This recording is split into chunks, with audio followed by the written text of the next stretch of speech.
Hi everyone, it's Dr. Hinson here, one of the good doctors of Abbey Research. I am missing my partner in crime, Dr. Donnelly, for this video, but I'm doing something a little bit different to our social media posts that we've been doing this year that are happy birthday cards to historic women.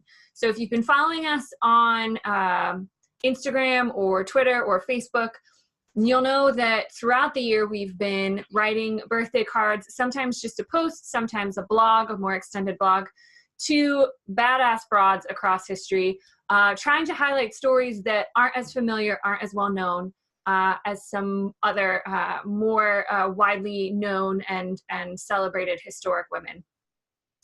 So we're doing a video blog for our birthday card today, because it was an opportunity to do something a little bit different. And, you know, we like to make videos here at Abbey Research. So combining all of those things, I'm going to be reviewing a documentary that is about a resistance movement that our birthday card, our birthday celebrant was involved in. So first I will start by wishing a happy birthday to Sophie Scholl, who was born on May 9th, 1921 in Furstenberg, Germany.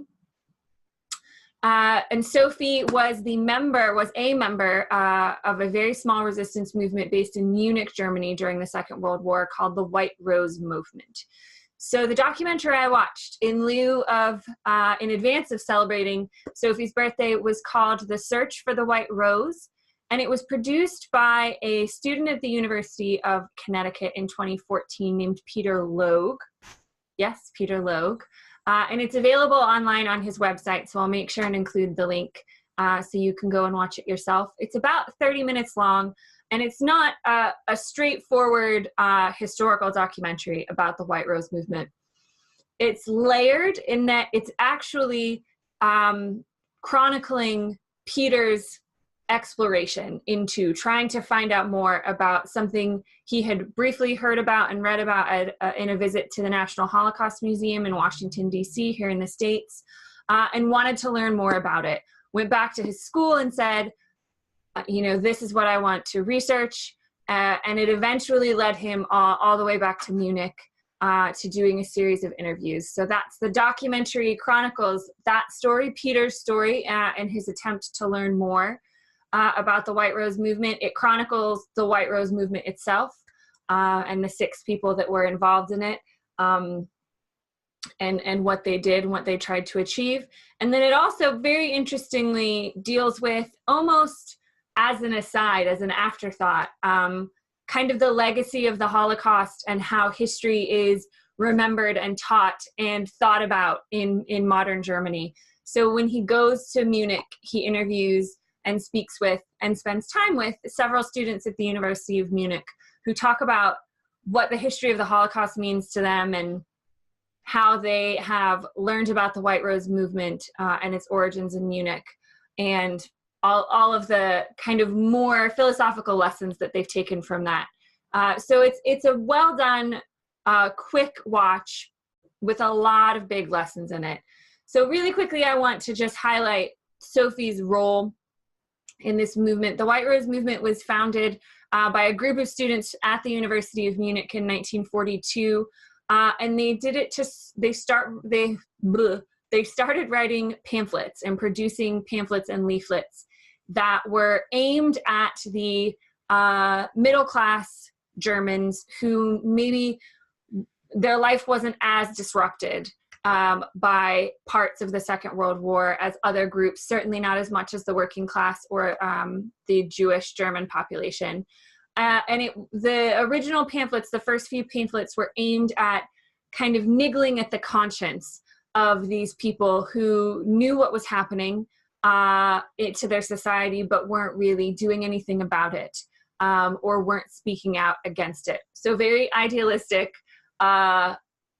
college, university students, certainly behind the motivation. But, you know, it's a really complicated situation because I think there was a lot of fear, and there always is a lot of fear and self-preservation and survival against speaking out and resisting, you know, an openly oppressive and very, very destructive and violent regime. but we also have to believe in the capacity for change and the capacity in people and individuals to make a difference. So it really, it heroicizes the White Rose, the documentary heroicizes the White Rose movement as it should. It doesn't necessarily get into the complexities of people informing on oppressive governments or oppressive groups or resistance movements, but it doesn't really have the time to do that. And it's a much more positive and hopeful story than that. So Sophie becomes involved with her brother, who is one of the main writers of the pamphlets, and Sophie works as a distributor of the pamphlets. So it was quite ingenious what they ended up doing in terms of making the movement look a lot bigger than it was. And Sophie's role was in distributing the pamphlets across Germany. So she would take trains to different cities across Germany with a backpack full of pamphlets. She would leave the pamphlets on a different train car than she traveled in, so that if they got found, if the backpack full of pamphlets was found, she wouldn't be tied to it. And when the train stopped, she would get off the train, and then she would mail the pamphlets from whatever city she was in. So she would travel from Munich to Stuttgart, and she would mail them from Stuttgart to different cities all around Germany, to Berlin, back to Munich. And she would do this in each city so that it wasn't clear where the pamphlets were coming from. And it looked like they were coming from all of these places, which is a really, really clever tactic if you think about it. So they ended up looking like there were pamphlets being distributed to and coming from 16 different cities in Germany, which of course very quickly caught the attention of the German SS and the Gestapo, who, as in any oppressive regime, were dedicated to finding resistance movements and stopping them as quickly as possible. So this continued on and off for the better part of a year. They produced 6 pamphlets in total. A lot of this escalating attitude. So that, they kind of wanted a more philosophical approach from the beginning, but as the war continued and as several of the members of the group were sent to the Eastern Front to fight and witnessed directly the horrors of the Holocaust, that radicalized their language and escalated the movement into a more robust kind of call for resistance and standing up to change society and to resist what the Nazi government was doing. So by 1943, they were onto their 6th pamphlet, and Sophie and her brother Hans decided to distribute them on the University of Munich campus. And while they were in the middle of distributing them, they were caught by a janitor who turned them over to the Gestapo. The remaining 4 members, including Professor Kurt Huber, who wrote the final pamphlet and was a very low-key anti-Nazi professor at the university. All of the remaining members were eventually caught, tried, and executed for high treason by the German state, by the Third Reich.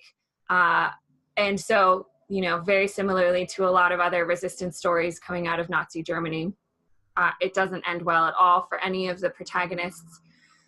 But the documentary, shows you all of this while also giving you a first-person narrative from Peter and this kind of contextualization from these contemporary German students, which was really, really interesting to see unfold. But there were a couple key takeaways that I want to finish with here in terms of why watching this documentary and what watching this documentary can teach you aside from just the basic history lesson.